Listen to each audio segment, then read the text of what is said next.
Hey everybody, Kate here. In today's video, I'm going to be teaching you 2 drills to help you connect to and reset from any hypertonicity you may be carrying in your body, specifically in the thoracic spinal column region, which is this middle region of your spine. So why are we focusing there? Well, when we are under stress, our innate response as humans is to extend our spinal column more. And in fact, the reason we do that is think back to fight or flight. If you do need to get up and run or fight something, you don't want to be in a rounded position. You want to be in a tall, extended position. In addition, the extensors of your body, the stuff that's on the backside, that is more primed and regulated to ramp up when you are under a stressful situation.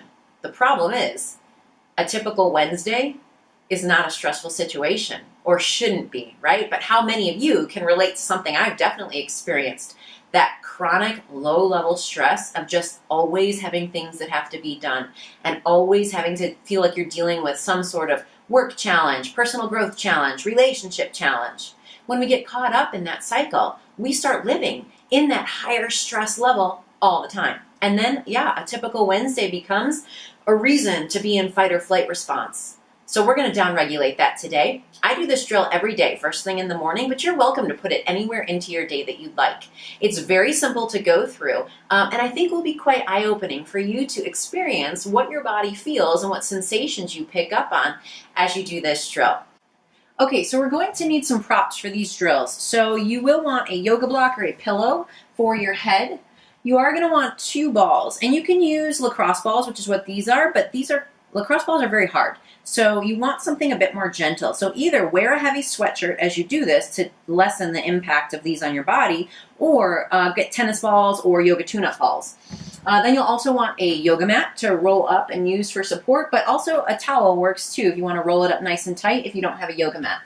All right, we'll get to that in just a second. Where you're going to start is by laying down on the ground with no props at all. And then just do a scan and notice what parts of your body are on the ground. For most of us who are dealing with needing to kind of down-regulate some of that thoracic extension and the hypertonicity that we carry, you'll notice that some or a significant portion of your lower ribs are off the ground. And if you put your hand back there, you'll notice there's actually a gap up here in this thoracic spine. Now, it's totally okay to have a gap in this lower lumbar region because we do have a natural curve of our spine, but you want to just notice, how far is this off the ground? Is it weighted evenly on the ground?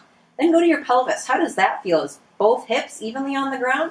What about your thighs? And then also make sure you check your shoulders too. How does everything feel connected to the ground? Kind of take a mental picture of that because we're going to come back to that at the end of the first drill.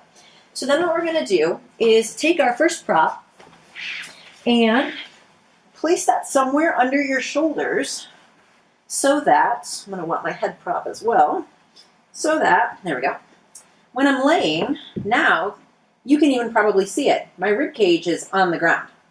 And so what that does is just help to move my body into a bit more of a supportive position to allow my diaphragm here in the thoracic spine under the rib cage and the muscles of the thoracic spine itself to not have to resist gravity, and they can just extend to whatever length they'd like to extend to.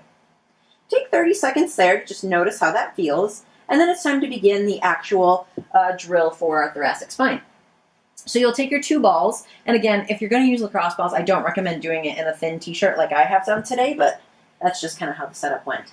So what you're going to do is put these balls under the thoracic spine, right on either side of the spinal column, just above the lower ribs. So as you can see, I've got them wedged in, one on either side of my spine, and I'm going to go ahead and bend my knees. And now we're going to start doing some deep breathing. So I'm going to start just getting some breath into this lower abdomen area.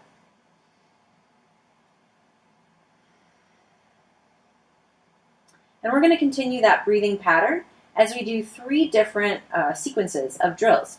The first one is going to be to rock the legs to the right and to the left. You're not going to drop them all the way over to the side. You're going to just lean them from side to side. As you inhale, you'll lean them over to the side. And as you exhale, you'll come back. So it'll look like this.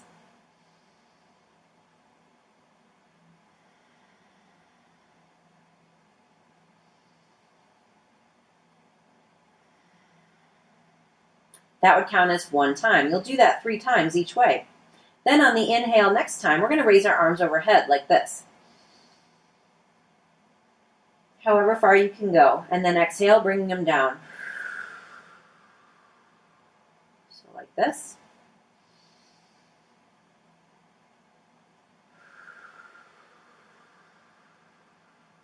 And you'll do that 3 times. There and back is 1. Then we're going to go to our pelvis. And on the inhale, we're going to tip into an anterior tipped pelvis. And then on the exhale, we're going to posterior tip. So it looks like this.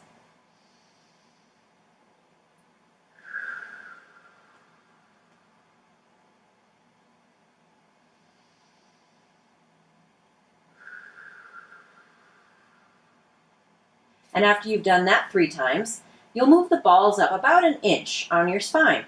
And you'll start the whole cycle again. Inhaling, exhaling back to center 3 times through. Inhaling, exhaling 3 times through. Inhaling, exhaling 3 times through. Once you've done that, work the balls up again, just a little bit higher. Run through the same sequence again. After you've done that, you're going to bring the balls out. Try not to have those roll away. And then gently take everything out from underneath you. There we go. And then just lay back down on the ground. And notice how different that feels. Notice what parts of your ribcage you can feel on the ground now. Notice the weight that you can feel in your pelvis and your shoulders, maybe even your head.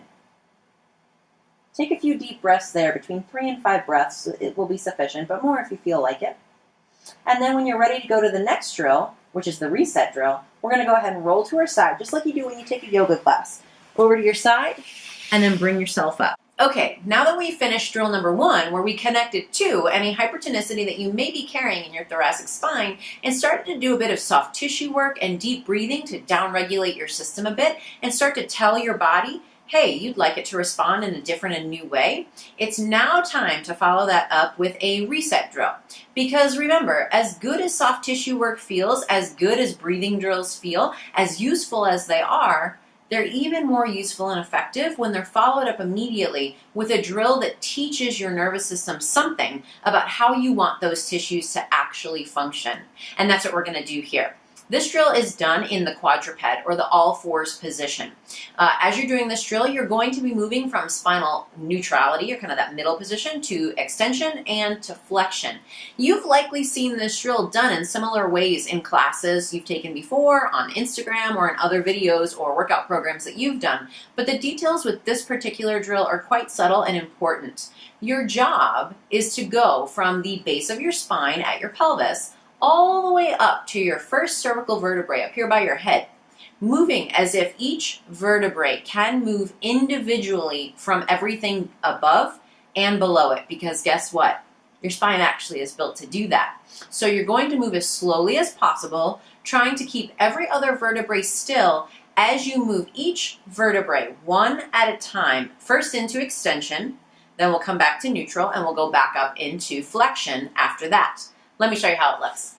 I've got my Catwoman suit on so that you can see very clearly how this move looks, because it is quite subtle. I've begun at the pelvis, shifting into a spinal extension, one vertebrae at a time, working my way up through the lumbar, through thoracic, and I'll finish at cervical. You're trying to move each vertebrae independently of the ones above and below it. Notice as you go through if you feel any spots that feel sticky, dead, or confusing to your body as you try to move them into extension, and now working yourself back to neutral before we go on to flexion. Notice as we're returning to neutral, we still are trying to go one vertebrae at a time and as slow as we possibly can without actually stopping.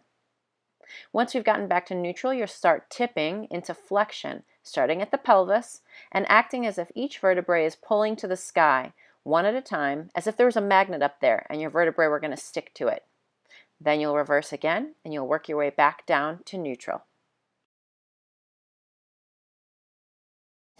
Okay, wonderful. You've got your 2 drills that you need to help your body start connecting to any hypertonicity it may be carrying, help your body start down-regulating from some of that overdriven sympathetic nervous system response, and help your body start reteaching itself how to actually use the tissues of your spinal column and your torso so that you can feel and move better.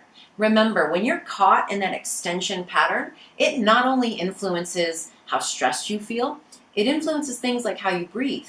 It influences how you press a barbell over your head. It influences how you do a handstand and how you do everything else in your life. So if you inject these 2 drills into your life over the next couple of weeks, I think you're going to notice that a lot of things start improving in the way you feel and the way you move. That's my hope for you anyways, and I would really love to hear from you what you're experiencing as you try these 2 drills. So feel free to reach out on Facebook or on Instagram and share with me what's happening as you bring this into your life.